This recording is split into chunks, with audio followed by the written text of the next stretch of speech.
رسوله الكريم اما بعد فاعوذ بالله من الشيطان الرجيم بسم الله الرحمن الرحيم وما ظلمناهم ولكن ظلموا انفسهم فما اغنت عنهم آلهتهم التي يدعون من دون الله من شيء لما جاء امر ربك وما زادوهم غير تتبيب۔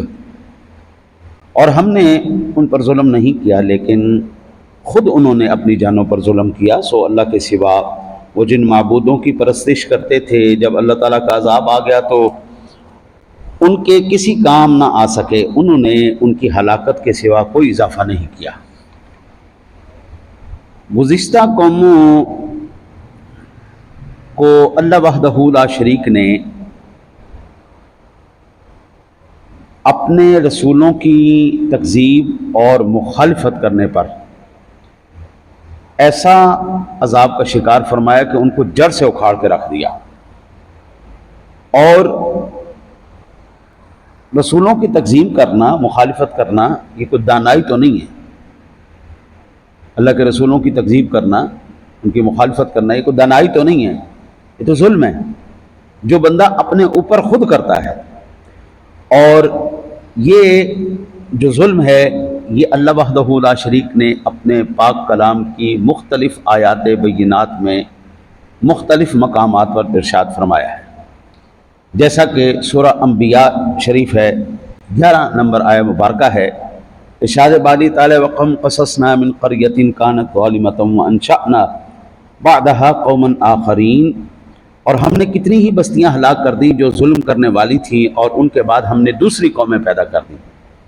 ہم اس زوم میں رہتے ہیں کہ ہم بڑی لاڈلی قوم ہیں اور چونکہ ہم لاڈلے ہیں اس لیے ہمارے اوپر کوئی عذاب نہیں آئے گا، ایسا نہیں، ہم پہلی لاڈلی قوم نہیں ہیں۔ اللہ وحدہ لا شریک سورہ بقرہ میں ارشاد فرماتا ہے یا بنی اسرائیل اذکروا نعمتی التی انعمت علیکم وانی فضلتکم علی العالمین، بنی اسرائیل کو اللہ نے عالمین پر فضیلت عطا فرمائی، لیکن برباد کیوں ہو گئی؟ نبی کی تکذیب کرنے کی وجہ سے۔ اچھا، ایک وہ آیہ مبارکہ، ایک یہ آیہ مبارکہ، پھر سورہ القصص کی آیہ مبارکہ ہے 59 وَمَا كَانَ رَبُّكَ مُهْلِكَ الْقُرَىٰ حَتَّىٰ يَبْعَثَ فِي أُمِّهَا رَسُولًا يَتْلُو عَلَيْهِمْ آيَاتِنَا وَمَا كُنَّا مُهْلِكِ الْقُرَىٰ إِلَّا وَأَهْلُهَا ظَالِمُونَ، اور آپ کا رب اس وقت تک بستیوں کو ہلاک کرنے والا نہیں جب تک ان بستیوں کے مرکز میں کسی رسول کو نہ بھیج دے، اور ہم بستیوں کو اسی وقت ہلاک کرنے والے ہیں جب ان میں رہنے والے ظلم کر رہے ہو۔ اس دنیا کے اندر سب سے بڑا ظلم وہ یہ ہے کہ پیغمبر خدا کی مخالفت کر کے ان کی تکذیب کرنا۔ پیغمبر خدا کون ہے؟ سادہ لفظوں میں کہوں تو سلیکشن خدا، پیغمبر خدا سلیکشن خدا۔ آپ اپنے دفتر میں اپنے ملازم کے لیے خود سلیکٹ کرتے ہیں ہمارے ملازم کے اندر یہ خاصیات ہونی چاہیے، اتنا پڑھا لکھا ہونا چاہیے، اس سیٹ کی یہ ڈیمانڈ ہے۔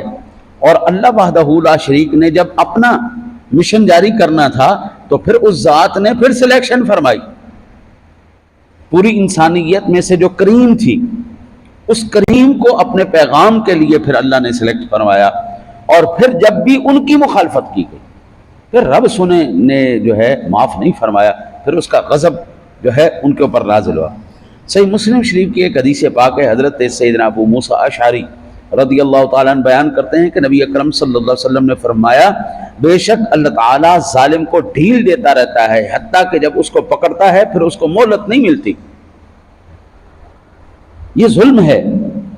آج آپ دیکھ لیجئے، آپ شارحین بخاری کو دیکھیں، امام قسطلانی کو دیکھیں، امام حجر عسقلانی کو دیکھیں، امام سیوطی کو دیکھیں، یہ میں ان محدثین کی بات کر رہا ہوں جو صدیوں پرانے محدثین ہیں، یہ وہ بیان کرتے آئے ہیں کہ رسول اکرم صلی اللہ علیہ وسلم کے میلاد شریف کی محافل صدیوں سے منعقد ہو رہی ہیں۔ مکہ شریف میں امام حجر عسقلانی رحمۃ اللہ تعالی علیہ فرماتے ہیں کہ میں گیا اور میں نے اس مولود شریف کی جگہ پر جا کر میں نے جب دیکھا جہاں پر آقا جی کی ولادت ہوئی وہاں پر لوگ جمع تھے، اور نہ صرف جمع تھے بلکہ سرور دو عالم صلی اللہ علیہ وسلم کے ان معجزات کا ذکر فرما رہے تھے جو آپ کی ولادت کے وقت کیے گئے۔ اب آج ظلم کیا ہے؟ آج ظلم یہ ہے کہ وہ جو میلاد مناتے ہیں، انڈیا کے اندر کون جب مسلمان میلاد مناتے ہیں تو ان کے اوپر فائرنگ کون کرتا ہے؟ ہندو۔ ان کے اوپر فائرنگ کرتے ہیں کراڑ، ان کے اوپر فائرنگ کرتے ہیں چوڑے۔ اچھا، پاکستان کے اندر جب ہم میلاد مناتے ہیں، اب فیصل آباد کا سانحہ دیکھ لیں، اب سرگودا کا سانحہ دیکھ لیں کہ محفل میلاد منائی جا رہی ہے، ادھر کہلانے والے سپاہ صحابہ ہیں اور حضور کے میلاد منانے والوں پر گولیاں چلا رہے ہیں۔ ادھر کہلانے والے دیوبند ہے کہ ہم اصل وارث ہیں اور وہ میلاد پر گولیاں چلا رہے ہیں۔ ادھر وہ اہل حدیث ہیں، کہلانے والے کہ ہم اہل حدیث ہیں اور سنیوں کے اوپر بم پھوڑ رہے ہیں۔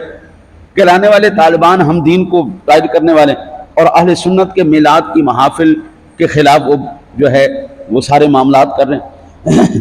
سوال یہ پیدا ہوتا ہے کہ بلا کیا اپنے نبی کا تذکرہ کرنا یا ان کی ولادت کا تذکرہ کرنا یہ جرم ہے؟ یہ سنت خدا ہے۔ ہم میلاد منا کر اس بات کا اقرار کرتے ہیں کہ رسول اکرم خدا نہیں ہیں، اب مخلوق ہیں۔ جو پیدا نہ ہو وہ صرف لم یلد ولم یولد ہے،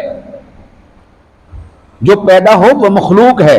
خدا کی صفت ہے لم یلد ولم یولد ولم یکن لہ کفوا احد، اور محبوب کی صفت ہے اس کو ہم نے ارسلنا کا بھیجا ہے، جاءکم بھیجا ہے، پیدا کیا ہے۔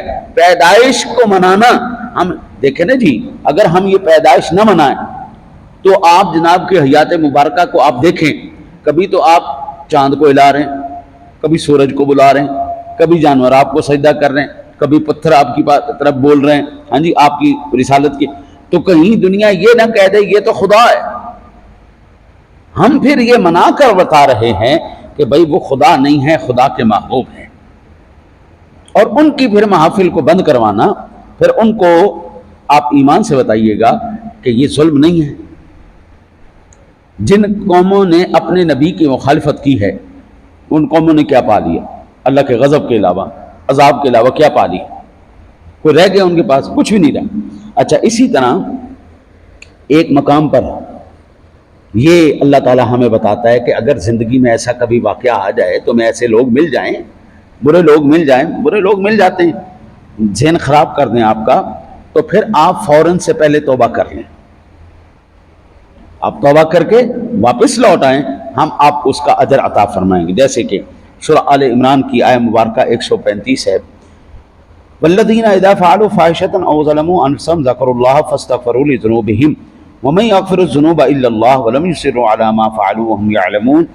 اور لوگ جب کسی بے حیائی کا ارتکاب کریں یا اپنی جانوں پر ظلم کر بیٹھیں تو اپنے گناہوں کی معافی طلب کریں، اور اللہ کے سوا گناہوں کو کون اللہ کے سوا ان کے گناہوں کو بخشتا ہے؟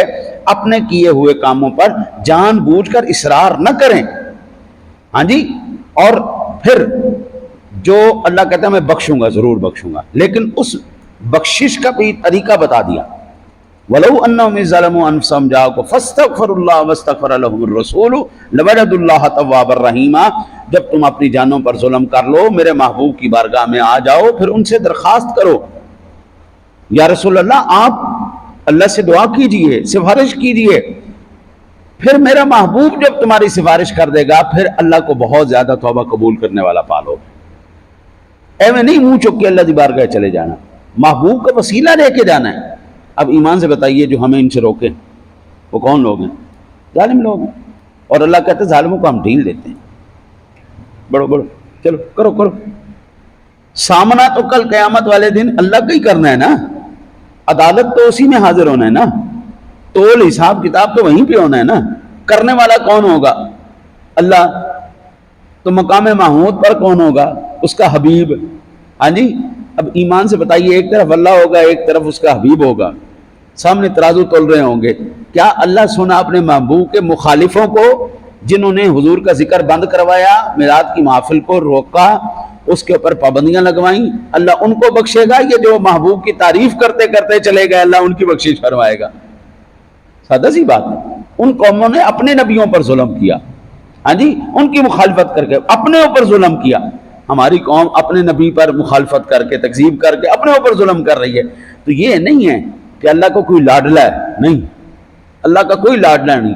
جب تک اللہ اور اس کے رسول کی مانتے رہو گے اللہ راضی رہے گا، نہیں مانو گے تو وہ پھر اپنا جلال دکھائے گا، آ جاؤ پھر سیدھے ہو جاؤ، ہاں جی۔ اللہ سے دعا اللہ تعالیٰ آپ کو مجھے عمل کی توفیق عطا فرمائے۔ اللہم صلی